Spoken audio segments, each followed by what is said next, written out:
সূরা কাউসার 11 বার পরে পানিতে ফুটিয়ে ঘরে ছিটিয়ে দিলে কি হয়, এই আমলটা যদি আপনি জানেন তাহলে আপনি কখনো এই আমলটা ছাড়বেন না।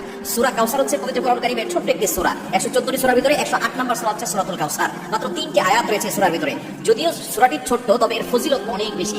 আপনি যদি সূরা কাউসার 11 বার পড়তে পারেন, কিভাবে আমল করবেন আমি বলে দিব, তবে কি কি উপকার পাবেন সেটা আমি বলে দিচ্ছি। নাম্বার 1, এক নাম্বার হচ্ছে এই আমলটা করার মাধ্যমে আল্লাহ তাআলা আপনার ঘরের সকল অভাব দূর করে দিবেন। দ্বিতীয় নাম্বার হচ্ছে আল্লাহ পাক রব্বুল আলামিন আপনার ঘরের ভিতরে বরকত দান করবেন। এবং 3 নাম্বার হচ্ছে দুশমন থেকে আল্লাহ তাআলা আপনাকে মুক্তির ব্যবস্থা করে দিবেন। এবং 4 নাম্বার হচ্ছে আপনার জানমাল নিরাপত্তার ব্যবস্থা করবেন আল্লাহ তাআলা। এবং 5 নাম্বার হচ্ছে হাউজে কাউসারের পানি আল্লাহ তাআলা আপনাকে দান করবেন। কেননা এই সূরা কাউসারের ভিতরে ইন্না আতাইনাকাল কাউসার, হাউজে কাউসারের ব্যাপারে আল্লাহ পাক রব্বুল আলামিন বলে দিয়েছেন যে এটা নবী ইসলামকে আল্লাহ তাআলা হাদিয়া দিয়েছেন হাউজে কাউসার। একমাত্র আমাদের নবী সাল্লাল্লাহু আলাইহি ওয়াসাল্লাম তার উম্মতদেরকে হাউজে কাউসারের পানি পান করাবেন, যা সাদা হচ্ছে দুধের থেকেও বেশি সাদা এবং মধুর থেকেও বেশি মিষ্টি। একবার যে পান করবে 500 বছর ধরে তার কোনো পানি তৃষ্ণা লাগবে না। এটা আপনি কিভাবে আমল করবেন? এই আমলটা হচ্ছে আপনি প্রথমে ওযু করে আপনি 3 বার দুরূদ শরীফ পড়বেন। এরপরে হচ্ছে আপনি সূরা কাউসার 11 বার পড়বেন। শেষে আবার 3 বার দুরূদ শরীফ পড়বেন, পরে আপনি পানিতে ফু দিয়ে ওই পানিটা খাবেন। দেখবেন আল্লাহ পাক রব্বুল আলামিন আপনাকে সুস্থ করবেন এবং ঘরের চারকোনা ছিটিয়ে দিবেন। ওই ঘরের ভিতরে অভাব থাকবে না, ঘরের ভিতরে অভাব দূর হয়ে যাবে, বরকত চলে আসবে এবং দুশমন কোনো ক্ষতি করতে পারবে না। কারণ এই সূরাটা এমন সময় নাযিল হয়েছিল, নবী সাল্লাল্লাহু আলাইহি সাল্লামকে যখন কাফেররা গালি দিয়েছিল, যখন তার সন্তান দুনিয়া থেকে বিদায় নিয়েছিল,